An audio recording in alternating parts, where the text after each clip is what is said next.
Hello and welcome! If you're watching this video, there's a decent chance you've only just started rocket jumping, or haven't jumped at all.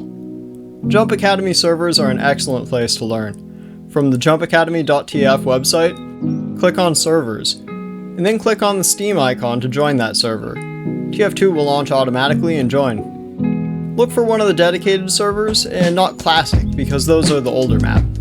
They're still good to check out, but the rest of this video focuses on the first course in the newer map, Jump Academy 2. Instead of using the website, you can also get to JA by looking up Academy in the server browsers within TF2, and once again looking for a dedicated server near you. In jumping, strafing refers to the ability to turn mid-air. This skill is key to every rocket jump you'll ever do, so it's critical that you master it. Strafing allows you to avoid obstacles, return to a wall that you want to shoot off again, dip behind cover when jumping away in a game, turn during pogos, reach your opponent to land a market garden, the list goes on. If you take one thing away from this video, it should be what you need to do to strafe with a normal technique. You should almost never have W held mid-air, only for certain particular techniques that aren't even covered in the easy strafe course, so you should keep W released whenever you're in the air here. When strafing, you want to face forwards, that is, where you already have momentum, not where you intend to be when you finish your jump. Then, to turn left, hold A and move your aim slowly left. If you turn too fast, you'll lose all your speed. Too slowly, and you'll probably have fallen to the ground before you did the turn that you wanted to do. Let's look at how this applies to jump 1 in Easy Strafe. I don't hold S, and I don't look at the end of the jump until I'm done with my turn. Instead, I jump straight off, no need for a rocket, I hold A, and only then start turning. I turn slowly and smoothly, but fast enough that I turn all the way around by the time I reach the ground. And importantly, I never had W held once I was mid-air. People who struggle with this jump tend to have a problem with one of the steps I listed. Either they're holding W and A, they're trying to turn before they've jumped off, or they're trying to beat the jump by holding a key that points towards the end. Holding the direction that you want to go doesn't get you there. Once you're in the air, your speed basically doesn't change. Instead, it's your job to keep the speed that you already have and turn it to send you in the direction that you want to go. Now on to jump 2. In addition to strafing, you need to execute a rocket jump. For now, don't worry too much about your aim, just aim straight down. While walking forwards, press crouch, shoot, and jump all at the same time. If your timing is good, you'll go up high and move a little forwards too. Once you're mid-air, you'll want to have W released because that messes with your strafing. You'll also want to keep crouch held. Holding crouch doesn't do much at all for this jump, but it's useful for all sorts of other reasons, so it's a habit that you should develop. If you're having trouble getting powerful rocket jumps, you can practice doing them in place rather than walking forwards. Common problems include waiting a bit before shooting the rocket, shooting before jumping, or forgetting to crouch.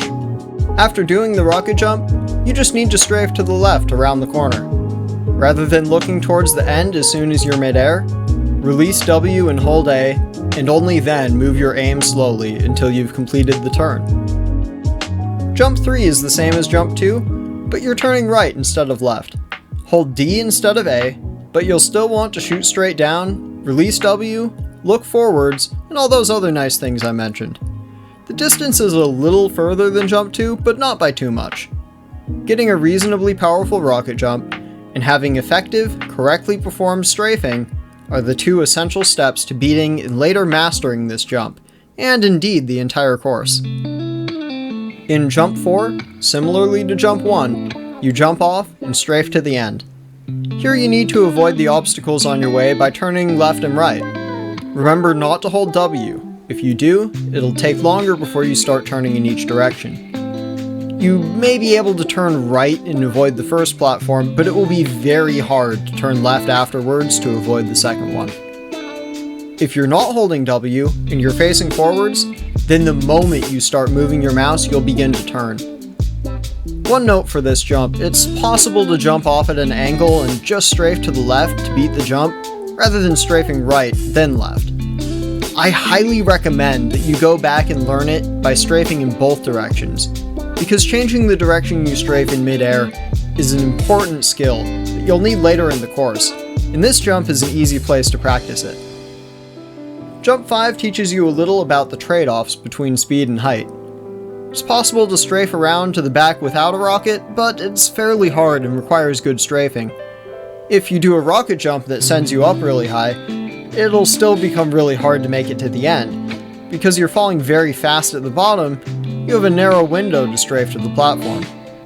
By jumping and waiting a little bit and shooting a late rocket, you can get some speed without getting very much height, which sets up an ideal situation for you to be able to turn yourself to face the platform, where you'll be moving into the end fast and not into the ground fast.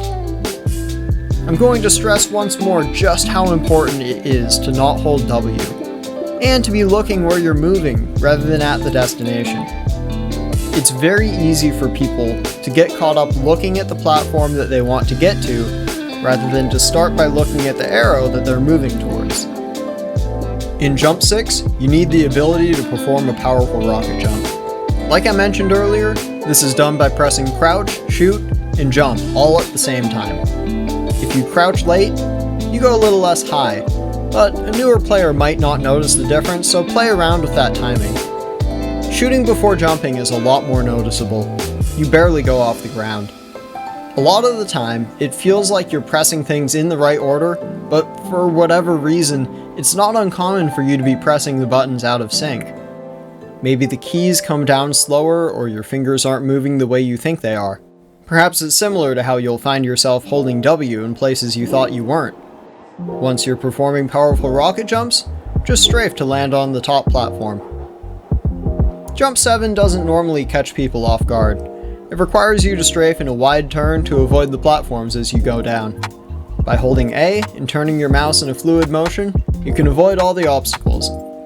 Most people don't struggle on this jump, but when they do, they have something fundamentally wrong with their strafing.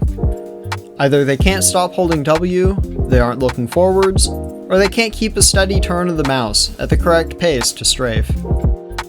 Unlike Jump 7, Jump 8 does catch people off guard, and is perhaps the jump that gets the most people stuck out of anything in the course. There's two things that make this jump difficult. The first of these two is understanding the path that you want to take. It isn't obvious if you haven't played around with strafing, but I'll talk you through it. You need to tuck into the cubby to the left there. If you're moving faster, you cover more distance, so it makes it easier to make it in. Also, if you're approaching the end more directly, that'll get you in better than trying to duck in last minute after moving alongside the platform at a shallow angle. Thirdly, if you're falling from a higher height, you don't have very much time under the overhang because you're falling faster. All this means that you want to go fast and low, and to strafe out, then back in, so you're moving quickly towards the end, but not falling too fast. Now that you know what you want, the second difficult part of the jump comes into play. Rocket jumps that send you fast and low can be done off the floor, but they're much more effective and easier to do with a wall. Aim high up on the wall, and crouch, shoot, and jump as normal. When aiming on the wall, you can either switch from holding W to holding A as you walk alongside, or you can aim beforehand and hold A when you're ready. Setting up the aim beforehand can be slower, but more controlled. For some people, this will help avoid a jittery, flicky aim until they've tamed it. Immediately after your rocket, you'll want to aim forwards and start strafing. Remember, you want to strafe out away from the platform with D, so you can strafe back in with A, and approach the end much faster. Even this late in the course, it's common for people to forget the fundamentals of strafing, so I'm going to once again emphasize that you look where you're going, don't hold W, and use A and D with controlled mouse turns to strafe around. Jump 9 starts with a water jump, which, if you crouch before or as you jump, will make your rocket jump go extra high.